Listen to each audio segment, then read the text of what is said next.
little things that's that's happening here. Well, I don't know if you guys have, like, how do I know what's good? What is, let's see. Okay, something like this, perhaps, you know.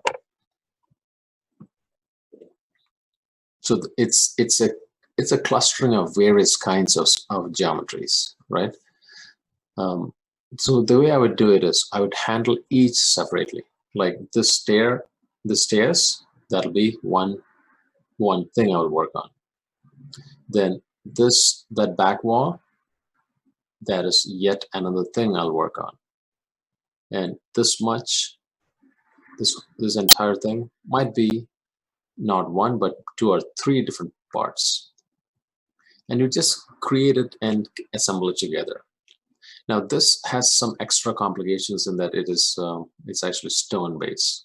And yes, stone normally is done with textures, but this is not just a flat stone. It actually is kind of rugged. So it's actually a good idea to build in some of these details. So that I will show you separately. Okay, so it's kind of ignore these parts for now. All right, what's another example? All right, so here we go. So here's a wall with an opening that comes up here. How would we go about that? And look at this fireplace. Well, the fireplace is easy, isn't it? Like this is basically stuck onto the wall, right? So you see it like that. And these beams are, again, just separate pieces, just kind of stuck there. Okay, so now we're getting somewhere. Now let's look for something even more intriguing. Okay, here's something.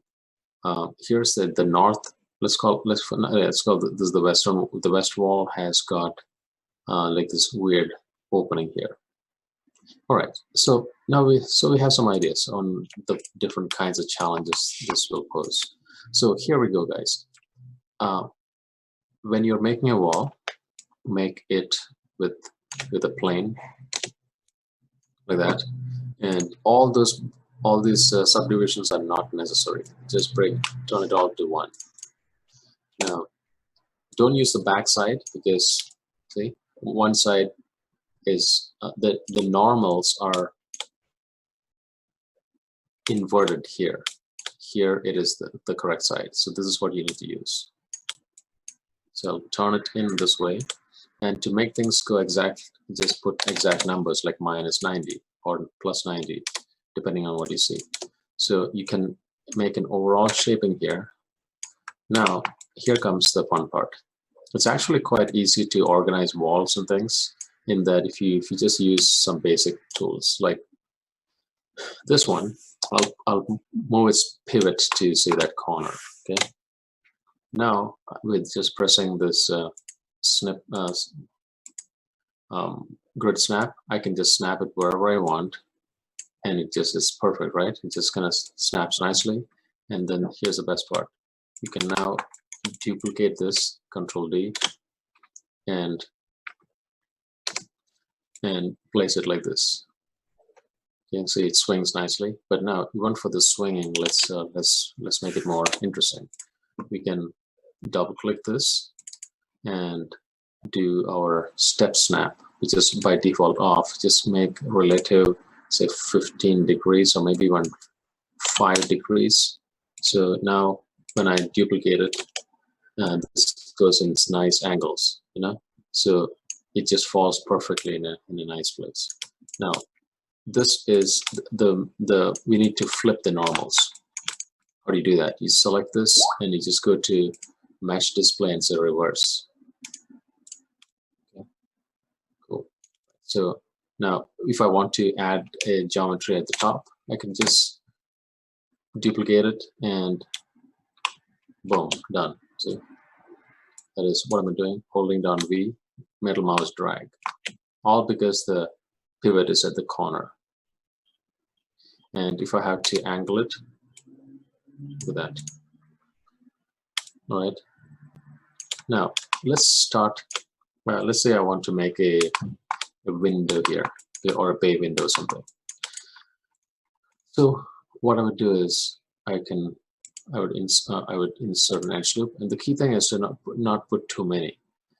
Okay, so say I'm going to make a window here, right? So I do this, and you can just do this, Control E, scale like this,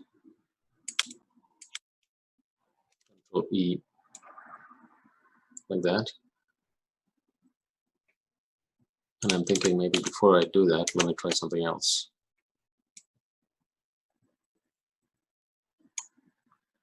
Control E once more, so I can create a frame. Then Control E, pull it in, and I can delete it. And this frame may be useful for us because I could then now take this much and do Control E out like this. Got it. And if I want to, yeah, there we go. Now let's say I want to kind of curve the top. So maybe I should record all this, don't you think? All right, sorry, let's do this really fast. I'm going to record all this.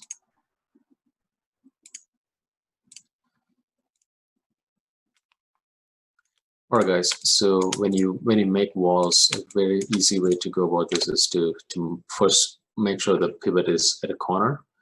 And so you can then snap it along the grid like this in very clean increments, and make sure you're in rotation, the step snap is set to say 5 to 5, 10, 15, one of those degrees at relative or absolute, but I'd say relative is probably better. So you can turn it in nice, clean, simple angles. So it's very easy to manipulate. And so the other thing to do is to, when you want to move big shapes, just Control D. Let's say I want to move it. I could just hold on V and middle mouse drag and snap it to wherever I want, like that, or like that, or like that, or like that, or like that, you name it. Okay, so next point is, so I want to make a wall here. Done, placed it. Now see, this is back facing. The normal is back facing. So select that spot, polygon, and you just go to Match Display and say reverse, and so you have it's correctly facing. Okay.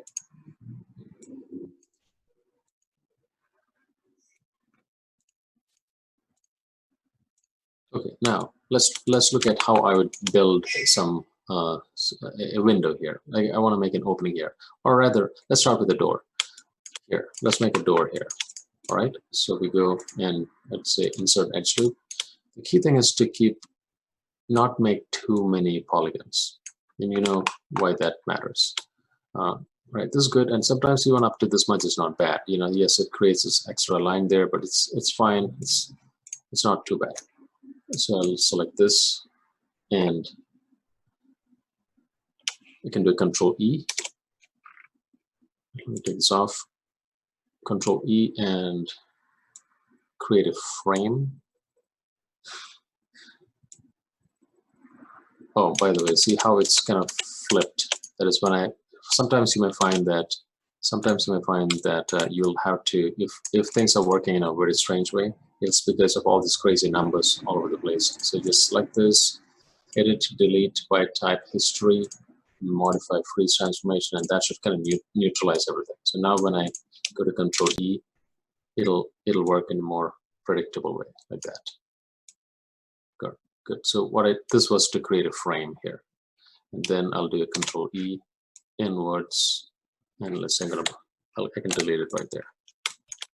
And if you don't like this bottom part, you know, you can certainly delete all that and select these two vertices and these two vertices, and with this I can just snap it down to the floor like that.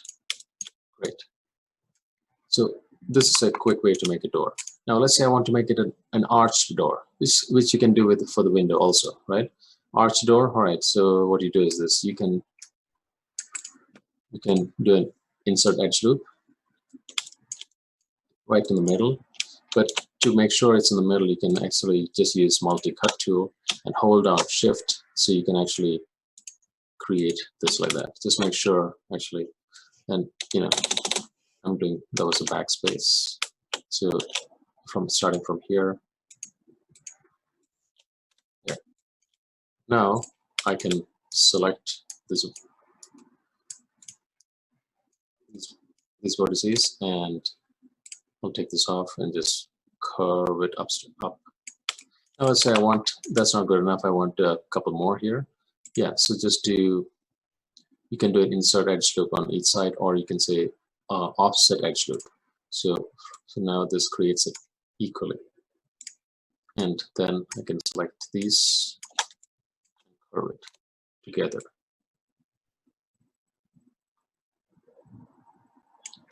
Right? So that's how you can go about it. Now, how about a window here? Same thing. You just cut it out and do pretty much everything. Another way would be,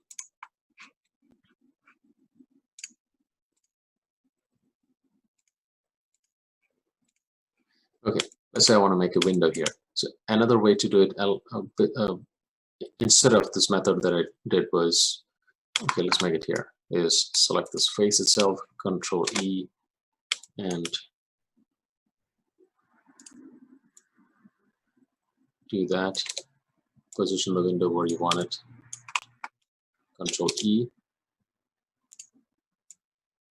frame, Control E, inside, and delete. These frames, to really utilize these frames, otherwise it's bad geometry. It's just hanging out. I'll select all this and pull it out. Same thing I can do with the door.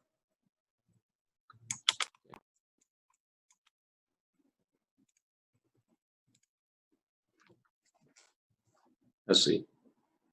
So yes, now how about floors? For floors, you can do pretty much the same thing. If the floor is basically just a flat surface with nothing too much going on, you could just do this. Keep it nice and flat, and just snap it to one corner here, and scale it as needed. So notice that just by moving the pivot to one corner is an easy way to go about things. Great.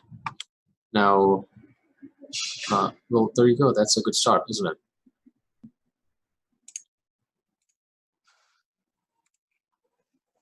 All right, guys. So